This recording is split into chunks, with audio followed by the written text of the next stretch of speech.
So I'm here in front of Santa Clara University. They own most of the land back behind me, and they also own what you see behind me over here. And let's talk about this. Yesterday was Yom Kippur. What's interesting is that you've got a very much of a contrasting situation when you're dealing with the three Abrahamic religions. So yesterday was Yom Kippur. What's Yom Kippur? Yom Kippur is basically, hey, look, I've got math, I know science, I know math, I can see the moon. Let's go ahead and try to make sure we ground ourselves in something logical, something scientific, something objective. Look at the Muslims, Ramadan. What's that? Well, look, we have to measure across a large area, right? You know, from Morocco all the way over to the Arabian, peninsula, right? We're going to measure when the sun rises and when the sun sets. It's got to be mathematical. It's got to be based on something objective. And you have to collaborate from west to east, all across different areas, possibly different languages, and so on and so forth. So there's an objective way of measuring yourself, and it's grounded in something, right? Christianity, Christmas time. Well, let's just pick a number out of the air. We'll make it December. It'll be December 25th. It's a good story. You want to tell a story. And why is it a story? Well, because if you understand Christianity, the people who are closest to Jesus in terms of being able to trace that lineage all the way back are Orthodox, aka Eastern Christians, not Western Christians. So when do they celebrate Christmas?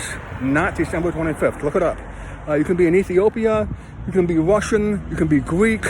They all celebrate Christmas not on December 25th. So you've got these two religions, right? They're grounded in something. Christianity, hey man, let me tell you a story. Look, hey, you know about Ezekiel? You know about David? Let's talk about a story. And in that sense, it's similar more to Buddhism and Hinduism, which attempt to teach morality through different stories of a reincarnated deity or a reincarnated Buddha. So each time Buddha dies, there's a story. How did he die? What was the moral lesson behind that? But Christianity tries to do the same thing. You've got Proverbs and so on. But again, you've got a problem because the Eastern Christians are completely different than the Western ones. And if you notice, where did I first start?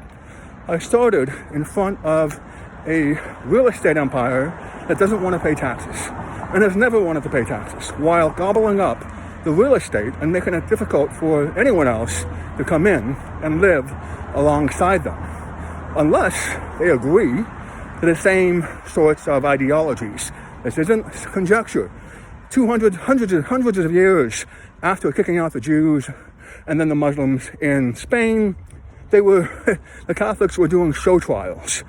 You can go right now to Madrid, go to El Prado, you'll see a very famous portrait where you had to prove hundreds of years after the Inquisition that you were really Catholic. And again, you've got a situation where you almost have to do that because extremism is a natural result when you can't ground yourself into something objective.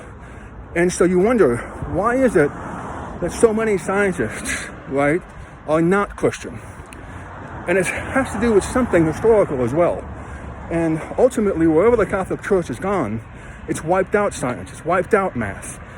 And so you want to probably think about that in terms of what is your belief system going to be? Is it going to be part of a tax-exempt real estate empire that made a deal with Hitler? No joke.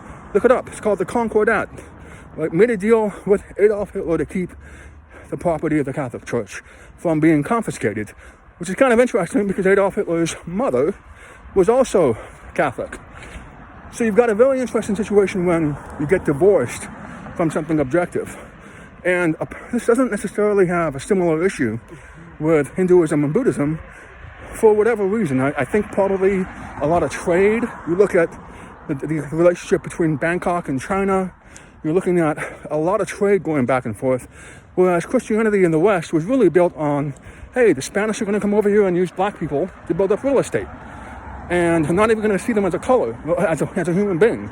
You're going to see them as a color. The Spanish word for Negro is black. So we still use that word today.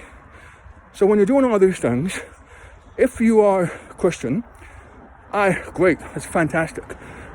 I do urge you to look at the Orthodox side of it. They take a lot of pride in being able to trace themselves all the way back to the apostles.